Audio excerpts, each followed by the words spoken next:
Biarlah pujian ini menjadi doa kami, untuk kami semakin hari semakin serupa dengan Engkau, semakin hari hati kami benar-benar menjadi hati yang terus dimuridkan menjadi seperti Kristus.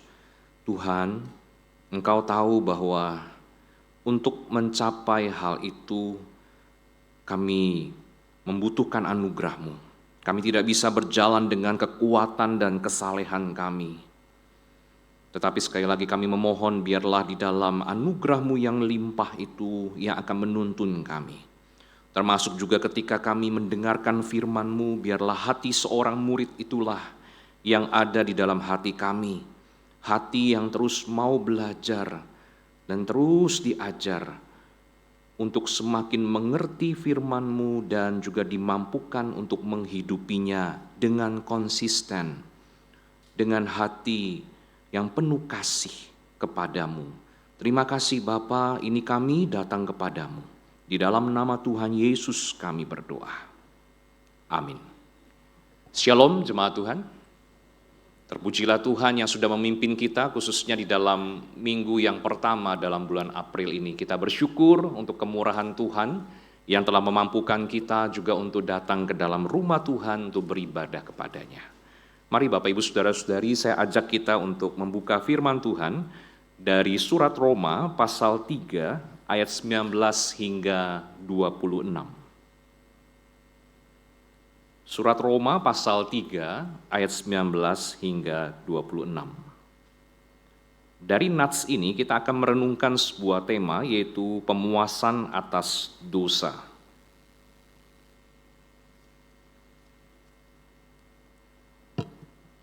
Nah, jika Bapak Ibu Saudara-saudari sudah menemukannya, mari kita membacakan bagian ini secara bergantian.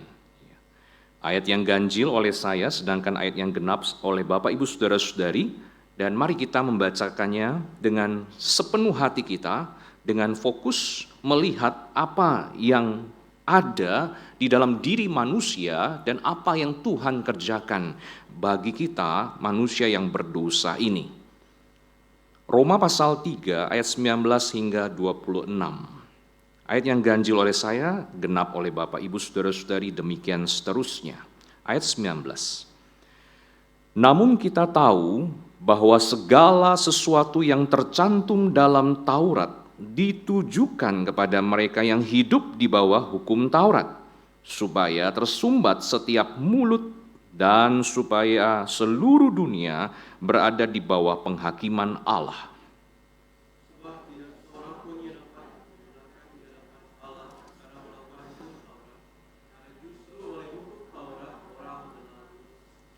Namun sekarang tanpa hukum Taurat, kebenaran Allah telah dinyatakan seperti yang disaksikan dalam Taurat dan nabi-nabi.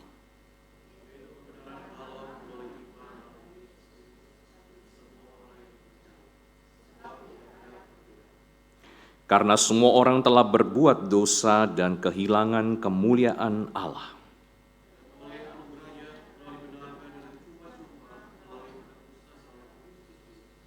Kristus Yesus telah ditentukan Allah menjadi jalan pendamaian melalui iman dalam darah-Nya. Hal ini dibuatnya untuk menunjukkan kebenarannya, karena Ia telah membiarkan dosa-dosa yang telah terjadi dahulu pada masa kesabarannya.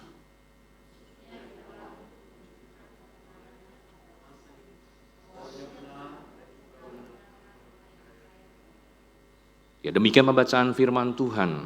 Berbahagialah kita yang bukan hanya sekedar membaca, mendengarkan firman Tuhan dan merenungkannya, tetapi yang juga melakukannya dan juga menghidupinya dan membagikannya kepada orang lain. Amin. Nah, Bapak Ibu Saudara-saudariku yang dikasihi oleh Tuhan, kepuasan pelanggan adalah salah satu kunci kesuksesan ya ketika menjalankan sebuah bisnis, baik dalam penjualan produk atau penyediaan jasa. Hal ini dikarenakan kepuasan pelanggan dapat mempengaruhi nilai sebuah perusahaan. Dan biasanya Bapak Ibu Saudara-saudari, Yang dilakukan adalah, mari berikan respons. Berapa bintang? 5 bintang. Berapa maksudnya ekspresi atau emotikon apa? Emotikon senyum, smile begitu ya Bapak Ibu Saudara-saudari. Jadi semakin baik sebuah perusahaan di dalam mengelola bisnis dan terus memanjakan pelanggannya, maka kepuasan pelanggan itu akan semakin meningkat. Tetapi Bapak Ibu Saudara-saudari, kalau kita kaitkan masalah ini dengan kepuasan Allah atas diri manusia yang telah jatuh ke dalam dosa, apa respons kita? Apa yang kita pikirkan? Apakah kita manusia bisa memuaskan hati Allah dengan segala perbuatan baik kita, dengan segala pelayanan atau jasa kita kepadanya? Tentu saja kita paham Bapak Ibu Saudara-saudariku bahwa tidak ada satu perbuatan baik apapun yang kita bisa lakukan untuk memuaskan hati Allah. Hanya pengorbanan Tuhan Yesus yang dapat memuaskan atau yang menjadi pemuasan atas dosa-dosa kita di hadapan Allah yang kudus dan adil. Nah, kenapa bisa demikian, jemaat Tuhan? Nah, yang pertama-tama alasannya adalah karena memang hukum Taurat itu diberikan bukan bertujuan untuk menebus dosa. Sekali lagi saya ulangi, hukum Taurat atau hukum Allah itu diberikan kepada manusia bukan untuk menebus dosa. Nah, kalau kita pikir-pikir Bapak Ibu Saudara-saudari, hukum Taurat itu adalah hukum atau perintah Allah yang diberikan kepada bangsa Israel di zaman Perjanjian Lama.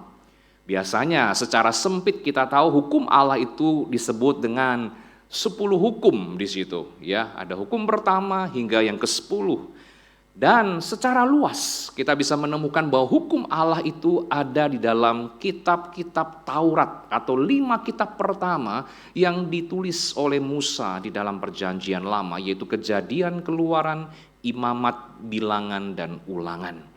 Bagian-bagian itu atau kitab-kitab itu sudah kita baca pada bulan-bulan yang lalu. Nah, Bapak Ibu Saudara-saudariku, uniknya hukum ini tidak diberikan kepada bangsa Israel ketika mereka ada di dalam perbudakan di Mesir. Justru kita melihat ketika mereka ada di padang gurun, keluar dari Mesir, lepas dari perbudakan, baru hukum Allah ini diberikan kepada mereka. Nah, jadi kita menemukan Bapak Ibu Saudara-saudariku bahwa ternyata Tuhan itu memang tidak memberikan hukum Allah atau hukumnya kepada bangsa Israel ketika ada di Mesir bukan dengan satu tujuan begini. Oh, saya kasih hukum kepadamu bangsa Israel, lakukan dengan setia supaya aku mengeluarkanmu dari tanah Mesir atau dari perbudakan. Tapi justru sebaliknya, Tuhan Allah memberikan hukumnya ketika mereka sudah keluar atau sudah bebas dari perbudakan di Mesir. Dan mereka hidup berdasarkan hukum Allah itu sebagai umat tebusan atau umat pilihan Allah. Jadi hukum itu Bapak Ibu Saudara-saudariku diberikan kepada umat Israel ketika mereka mengalami perubahan identitas atau status, bukan untuk mengubah status mereka. Nah, jemaat yang dikasihi oleh Tuhan, pada saat berusaha untuk menaati hukum Taurat, baik bangsa Israel ataupun kita sebagai orang Kristen yang hidup pada zaman sekarang, maka kita menyadari sekali orang Israel, kita juga gagal untuk melakukannya dengan sempurna.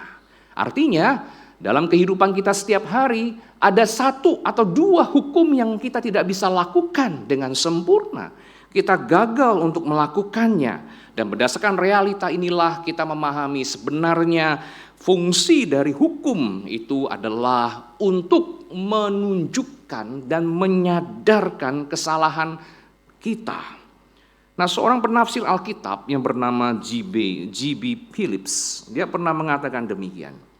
Justru lurusnya hukum Taurat menunjukkan betapa bengkoknya kita.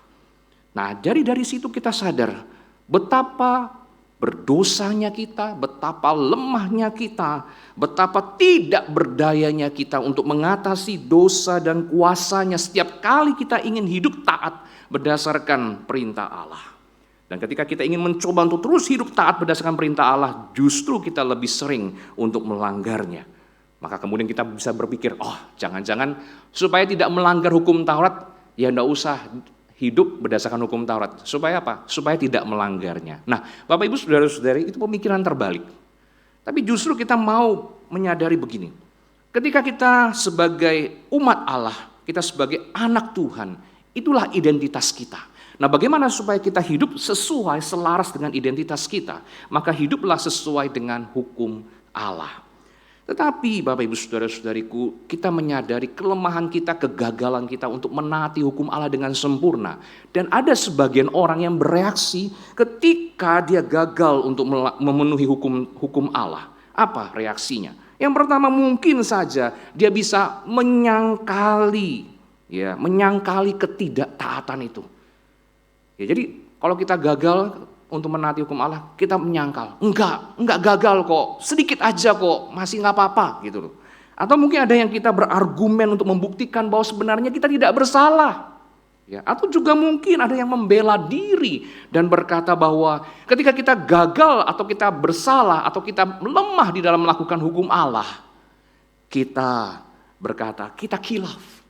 Kita hilaf dan kemudian kita menyalahkan orang lain dan lingkungan sekitar yang membuat kita berdosa. Nah, Bapak Ibu Saudara-saudariku, jikalau kita punya respon seperti ini, maka kita makin berdosa. Berdosa menciptakan dosa-dosa yang lain. Dan itulah betapa lemah dan piciknya kita sebagai manusia berdosa. Karena itulah dosa, Bapak Ibu sekalian. Dosa bukan hanya bicara tentang kondisi batin kita yang rusak, yang kotor. Tetapi dosa juga adalah suatu kuasa yang membelenggu manusia. Sehingga dari situlah kita tahu, manusia mau sebaik apapun tetap tidak sempurna untuk menuruti atau menaati hukumnya. Nah, fungsi yang kedua dari hukum Allah adalah menuntun kita untuk melakukan yang benar sesuai dengan standar atau kehendak Allah. Nah, inilah hidup yang sesuai dengan kehendak Allah. Inilah hidup yang sering kita nyanyikan di dalam ibadah-ibadah ataupun di rumah-rumah atau yang kita lihat di YouTube Bapak Ibu sekalian ataupun di media apapun. Hidup yang menyenangkan hati Allah adalah hidup yang menaati kehendak Allah. Tetapi realitanya adalah kita tidak mampu untuk konsisten melakukannya. Kita tidak mampu dengan konsisten untuk menyenangkan hati Allah. Dan kita sadar Bapak Ibu Saudara-saudari, kalau kita lihat kehidupan kita sekitar, bagaimana reaksi dari orang-orang di sekitar kita? Apakah mereka puas dengan kehidupan kita? Apakah orang-orang di sekitar kita seperti orang tua, anak, sahabat, rekan kerja, rekan sepelayan ataupun tetangga kita puas dengan kehidupan kita? Pasti jawabnya adalah tidak, Bapak Ibu Saudara-saudari. Ada saatnya kita gagal, ada saatnya kita tidak memuaskan hati mereka. Apalagi dengan Tuhan, kita juga sering gagal untuk memuaskan hati Tuhan. Kita sering gagal untuk hidup sesuai dengan firman-Nya. Dan perlu kita pahami, hukum Taurat itu tidak membawa kebenaran Allah tetapi bersaksi tentang kebenaran Allah. Dan kondisi itu serupa dengan Yohanes Pembaptis dan Yesus Kristus. Yohanes Pembaptis bukan Kristus, dia bukan Mesias, tetapi dia adalah pembuka jalan kepada Mesias. Maka dari situlah kita paham, tidak ada seorang pun di dalam dunia ini, baik itu orang Yahudi maupun orang Yunani, ataupun orang non-Yahudi yang lainnya, yang dapat hidup dengan benar, apalagi dibenarkan oleh Allah dengan melakukan hukum Taurat. Malahan dengan melakukannya, mereka mengenal dosa. Nah, Bapak Ibu Saudara-saudariku, serupa dengan hal inilah John Stott itu pernah berkata, pernah menulis seperti ini. Hukum Taurat itu membawa pengetahuan tentang dosa, bukan pengampunan akan dosa. Nah, kalau ini kebenarannya, maka akhir dari kehidupan umat manusia yang berdosa adalah menerima penghukuman dari Allah untuk selama-lamanya. Nah, jemaat yang dikasihi oleh Tuhan, mungkin waktu kita masih sekolah atau kita melihat anak atau cucu kita di lab, mungkin pernah menemukan benda ini. Benda ini namanya biasanya disebut dengan kaca pembesar atau loop, gitu ya. Loop yang disebut dengan suryakanta. Apa yang istimewa dari benda ini, Bapak Ibu Saudara-saudari? Benda ini adalah sebuah kaca pembesar yang mempunyai lensa cembung dan kemudian dia dapat memfokuskan semua cahaya, khususnya cahaya matahari, untuk menjadi satu titik. Dan ketika digunakan untuk memusatkan energi cahaya matahari itu menjadi titik fokus, dia bisa membakar sebuah benda. Nah, keadaan ini menggambarkan juga seperti hukum Taurat, Bapak Ibu sekalian. Hukum Taurat itu seperti energi cahaya matahari yang terus, kalau kita lakukan hukum itu, maka itu akan menjadi sebuah energi yang terus berkumpul dan terus berkumpul menjadi satu titik, di mana disitulah kita akan mengalami kebinasaan atau kehancuran. Jadi hukum Allah ini, Bapak Ibu Saudara-saudari, kalau kita lihat ternyata ujung-ujungnya itu adalah membawa kita ke satu kesadaran bahwa kita tidak bisa menaati hukum Allah dengan sempurna, dan yang ada adalah sebuah titik ujungnya, yaitu kehancuran dan kebinasaan.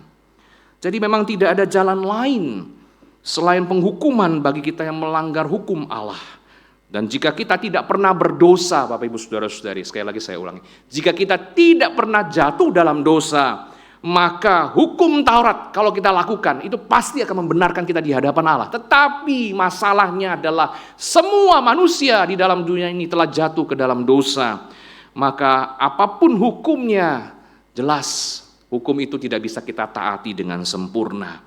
Dan yang menjadi respons kita yang benar ketika hukum Allah itu diberikan adalah, apakah kita dengan penuh kerendahan hati datang kepada Allah dan mengakui kita lemah, kita tidak mampu untuk menaati hukum Allah dengan sempurna.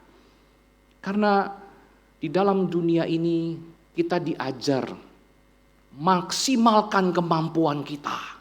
Di dalam seminar-seminar motivasi seringkali dikatakan apa? Kasihin pasti bisa. Pasti bisa, katakan sekali lagi, pasti bisa, ya seperti itu. Tapi apakah memang kita bisa, Bapak Ibu sekalian? Sebenarnya tidak. Kita bisa dengan kemampuan seperti ini, tapi tidak bisa sebenarnya untuk memuaskan hati Allah. Yang ada adalah kita gagal. Dan Tuhan mau kita belajar untuk apa? Membongkar dan membiarkan Tuhan membongkar dan menghancurkan pride kita, menghancurkan kesombongan kita. Dan kita diajak untuk kembali datang kepada Allah, merendahkan diri di hadapan Allah yang kudus dan penuh kasih itu. Pertanyaannya adalah, apakah kita mengenal diri kita? Apakah kita sungguh-sungguh mengenal diri kita dengan sungguh-sungguh dengan benar? Sehingga ketika diberikan hukum Allah di dalam firman-Nya ini pada masa sekarang, apakah kita sungguh-sungguh memohon pertolongan Tuhan, Tuhan, mampukan saya untuk menghidupi hukum-Mu, firman-Mu itu dengan anugerah dari Engkau. Nah, Bapak Ibu sekalian, yang terakhir, mengapa pengorbanan Tuhan Yesus itulah yang satu-satunya bisa menjadi pemuasan bagi dosa-dosa kita di hadapan Tuhan Allah yang adil dan kudus? Itu adalah karena Tuhan Yesus itu ditentukan Allah Bapa sebagai penebus. Tuhan Yesus ditentukan Allah sebagai penebus oleh Allah Bapa. Nah, kalau di ayat-ayat sebelumnya, di ayat 19 dan 20 kita menemukan sebuah kabar yang menggemparkan di mana semua manusia itu adalah orang-orang yang berdosa dan ada di dalam penghukuman Allah. Maka di ayat 21 dan ayat 26 sampai ayat 26 kita bisa menemukan sebuah kabar baik di mana ada harapan bagi manusia yang berdosa dan yang akan dihukum Allah itu. Yaitu di mana Bapak Ibu Saudara-saudari, siapapun kita kita dapat dibenarkan oleh Allah. Nah, istilah dibenarkan sering sekali dipakai di dalam pengadilan. Dan secara sederhana itu berarti tidak bersalah. Jadi ketika hakim menetapkan atau menyatakan seseorang itu tidak bersalah, maka segala dakwaan, rekaman sejarah kejahatannya itu akan dihapus. Maka secara hukum, orang yang bersangkutan itu menjadi orang yang tidak pernah bersalah. Seakan-akan dia tidak pernah melakukan dosa atau kejahatannya. Itulah kita, Bapak Ibu Saudara-saudari, kalau kita dibenarkan oleh Allah. Di mata Tuhan, kita adalah orang-orang yang seolah-olah tidak pernah berdosa. Dan itulah yang disebut dengan kondisi yang mencerminkan kebenaran Allah di ayat 21, ayat 22, ayat 26. Yaitu apa? Mari kita baca bersama-sama kebenaran Allah ini. 2, 3. Tindakan Allah yang mendirikan dan memelihara hubungan yang benar antara dirinya dengan manusia dan antara manusia dengan sesamanya. Jadi inilah yang namanya kebenaran Allah, dan semuanya merujuk hanya kepada Allah, bukan kepada manusia. Semuanya merujuk hanya kepada apa? Karya Allah, bukan perbuatan baik manusia. Dan untuk memperoleh pembenaran itu, kita hanya beriman kepada Tuhan Yesus Kristus. Maksud beriman di sini adalah bukan hanya sekedar percaya. Oh, saya percaya Tuhan Yesus. Oh, saya percaya Tuhan itu penuh kasih. Oh, saya percaya Tuhan itu ada. Bukan, Bapak Ibu Saudara-saudari. Yang namanya beriman di sini adalah, yang dinamakan beriman bukan hanya percaya, melainkan menaruh keyakinan kita di dalam Kristus untuk mengampuni dosa kita, untuk membenarkan kita di hadapan Allah, dan untuk meneguhkan kita untuk hidup sesuai dengan ajarannya. Nah, apa yang sebenarnya Tuhan Yesus lakukan supaya atau kita bisa dibenarkan di hadapan Allah? Ia melakukan penebusan bagi kita, Bapak Ibu Saudara-saudari. Nah, kata penebusan biasanya dipakai dalam dunia bisnis atau dunia perdagangan. Dan kata penebusan ini sudah lazim sekali di pasar-pasar budak pada zaman itu. Seseorang yang tidak bisa membayar utang, maka kemudian dia harus menebus atau dia harus menanggung hutangnya menjadi beban dia, dan dia harus membayar dengan dirinya sendiri untuk menjadi budak. Dan hanya kerabat keluarga terdekatnya yang bisa menebus dia dan membeli kebebasannya. Dan itulah yang Tuhan Yesus lakukan buat kita, Bapak Ibu Saudara-saudari. Dia membebaskan kita, orang-orang berdosa, dari perbudakan dosa. Dia membeli kebebasan kita dan memberikan nyawanya di atas kayu salib untuk kita. Nah, Bapak Ibu Saudara-saudariku, kalau kita lihat karya Tuhan ini, sebenarnya bukan hanya ada di dalam diri Yesus Kristus pada perjanjian baru, tetapi di dalam perjanjian lama Tuhan sudah menyatakan kebenaran ini ya dalam kehidupan dari orang-orang pilihannya, termasuk umat Israel. Bagaimana maksudnya? Begini, kalau ada orang berdosa pada masa itu di dalam perjanjian lama, maka biasanya dosanya itu harus ditebus dengan hewan yang dikorbankan.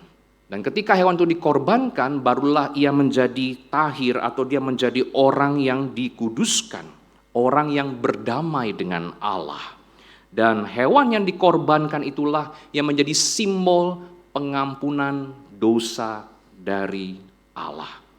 Tetapi Bapak Ibu sekalian, jangan kita pikir begini, oh kalau begitu dalam perjanjian lama mengorbankan hewan itu membayar pengampunan dosanya. Bukan sebenarnya, itu simbolnya.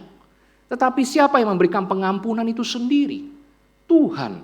Ketika Tuhan melihat hati dari orang itu, Tuhan melihat hati yang benar-benar menyesali dosanya dan mau bertobat. Jadi Tuhan memperhitungkan hal itu sebagai sebuah kebenaran. Jadi orang-orang ini memang tidak tahu Yesus dalam perjanjian lama. Tetapi orang ini, dia hatinya tertuju kepada Tuhan. Dan dia menyadari kelemahannya, keberdosaannya. Dan dia memohon pengampunan dari Allah. Yang disimbolkan melalui atau dinyatakan melalui korban hewan di hadapan Allah, di mezbah Allah.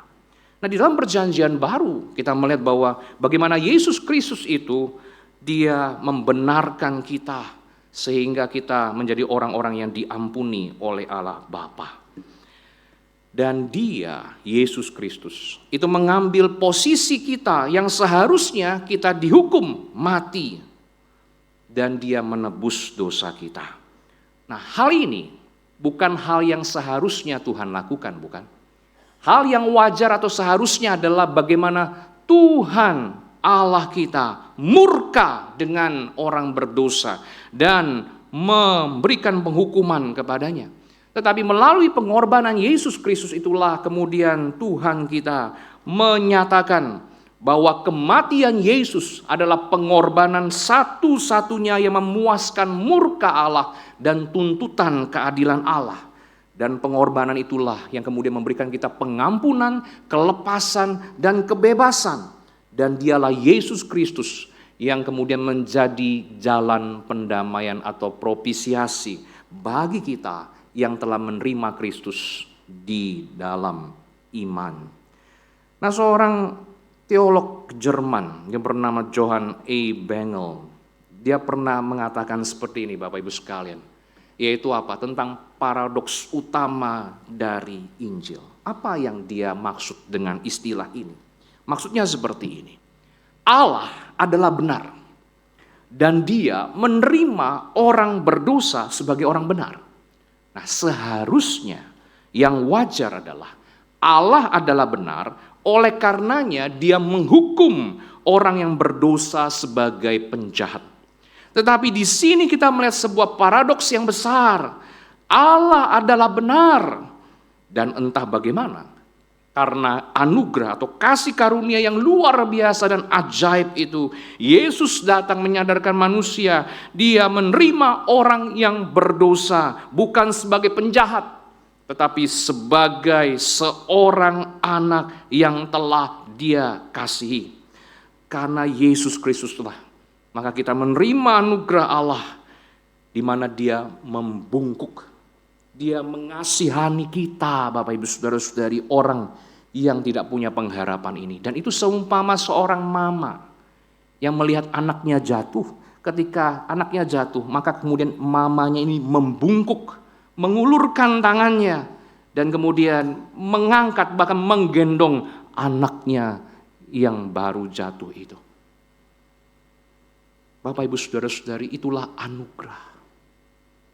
Dia tahu kita tidak berdaya.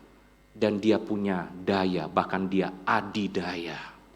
Dan dia mencari kita, mengangkat kita, bahkan menggendong kita di dalam pelukannya. Bapak Ibu Saudara-saudariku, itulah yang namanya karya penebusan di dalam Kristus Yesus yang dapat diterima dengan iman kepadanya. Nah, suatu ketika Bapak Ibu sekalian, ada dua orang saudara kembar. Ya, di gereja kita ini kelihatannya ada maksudnya ada pemuda yang kembar. Ya, kalau Bapak Ibu Saudara-saudari perhatikan namanya itu Nathan dan Ethan.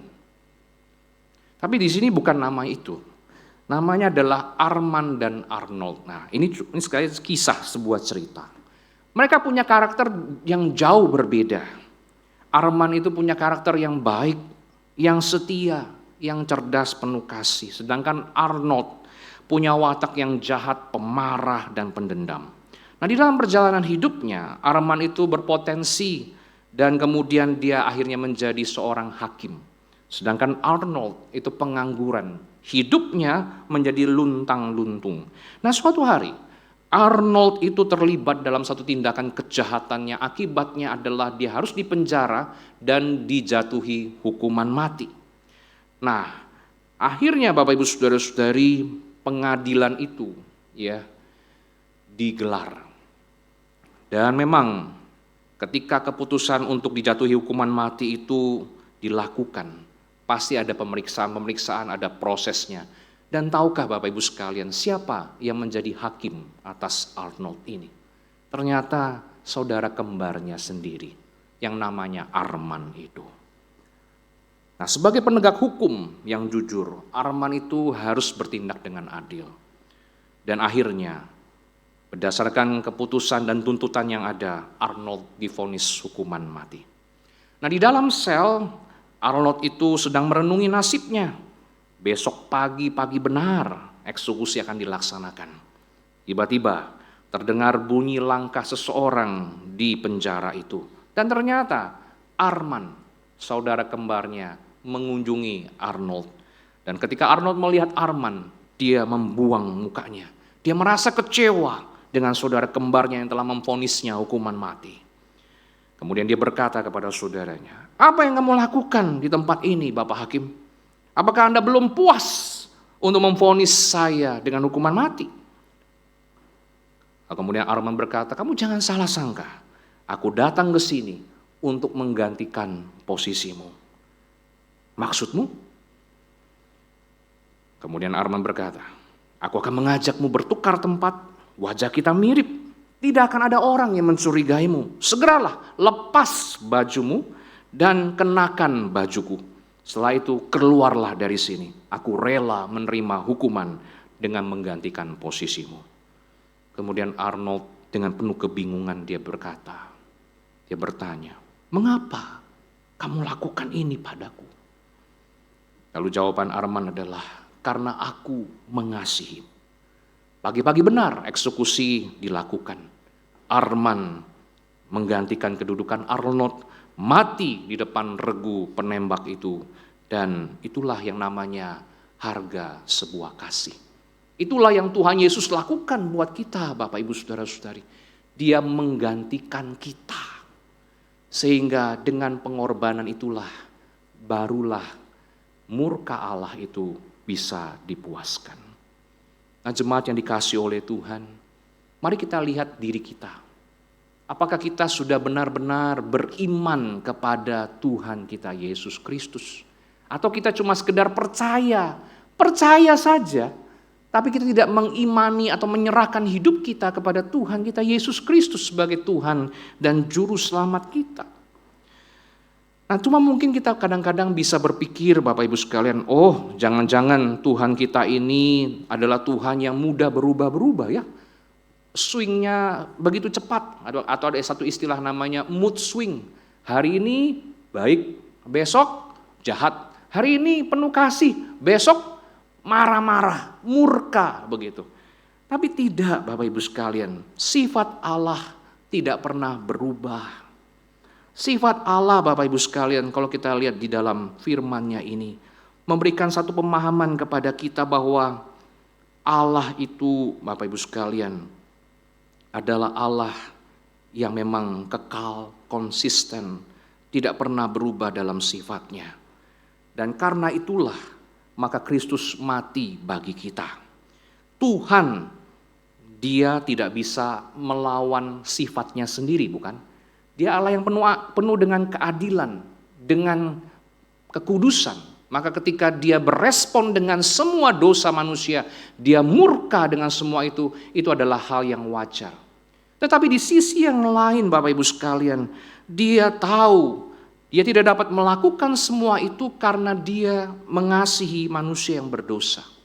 Dan kedua sifat ini sekali lagi saya tegaskan, dan mengikuti perenungan kita dalam Lent ini, semuanya disatukan di dalam salib Kristus itu.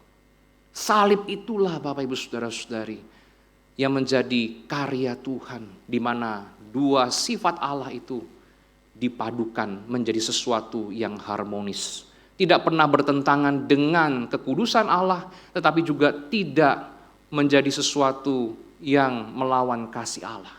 Jadi Bapak Ibu Saudara-saudariku, mari kita terus belajar. Mari terus belajar mempercayakan hidup kita di hadapan Allah yang tidak pernah berubah itu. Hidup kita bisa berubah, bukan? Apapun dalam dunia ini bisa mengubah kita. Tetapi Tuhan kita tidak pernah berubah, maka dari situlah kita bisa terus bersandar dan bergantung penuh kepada Dia. Jemaat yang dikasihi Tuhan, mari kita belajar untuk menghargai karya Allah itu. Jangan biarkan karya Allah itu menjadi sia-sia. Jangan pernah berpikir seperti ini, Bapak Ibu sekalian. Atau jangan pernah kita harus seperti ini. Seperti maksudnya gimana? Begini.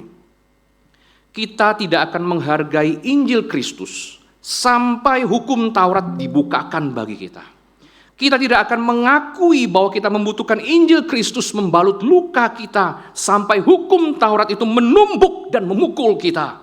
Kita tidak akan rindu kepada Kristus untuk membebaskan kita sampai hukum Taurat itu telah menangkap dan menahan kita. Dan kita tidak akan memohon kepada Kristus untuk memberikan pembenaran dan hidup kepada kita sampai hukum Taurat itu menghukum dan membinasakan kita. Bapak, Ibu, Saudara-saudariku, mari kita belajar untuk terus melihat hanya Yesus yang bisa menebus kita. Hanya Yesus dalam pengorbanannya yang bisa memuaskan akan murka dan keadilan Allah. Dan hanya Dia, Bapak, Ibu, Saudara-saudari. Kenapa? Karena hukum Allah tidak pernah diciptakan untuk membuat kita bisa diampuni atau ditebus dosanya. Dan Tuhan Yesus adalah pribadi yang dipilih oleh Allah untuk menjadi penebus bagi kita. Nah, mari kita tutup renungan ini dengan satu kutipan dari satu rekan atau hamba Tuhan, John Stott ini, yang berkata seperti ini. Mari kita baca bersama-sama dalam bahasa Indonesianya. 2, 3. Baik keadilan sifat ilahi maupun pembenaran karya ilahi tidak mungkin terjadi tanpa salib. Itulah yang Tuhan Yesus lakukan bagi kita.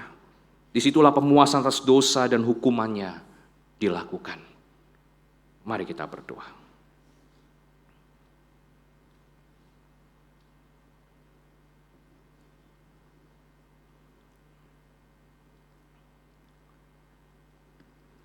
Di dalam kebiasaan kami setiap tahun memperingati Paskah, ajarkan hati kami tidak biasa untuk menghayati dan menghidupi karya-Mu Tuhan.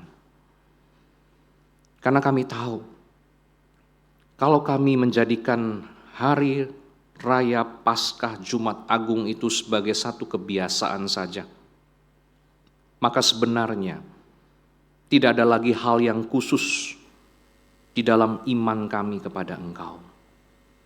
Tetapi biarlah pada hari ini Tuhan, Engkau mengajar kami kembali untuk mengingat karya-Mu yang agung dan besar itu.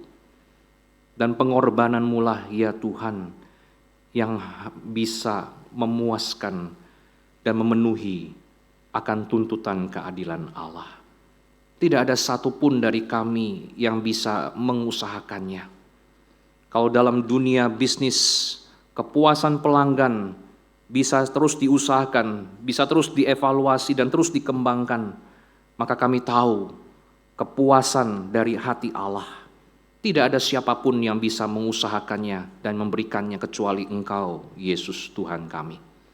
Tolong kami untuk memahami kebenaran ini. Tolong kami untuk terus menghargai anugerah-Mu yang besar ini. Sehingga hati-Mu yang disenangkan dan dimuliakan. Ajar kami untuk mengucap syukur dan menyatakan syukur itu melalui perbuatan-perbuatan baik kepada orang-orang yang ada di sekitar kami, supaya Engkau dimuliakan. Terima kasih Tuhan, ini kami datang kepadamu. Di dalam nama Tuhan Yesus kami berdoa. Amin. Tuhan memberkati.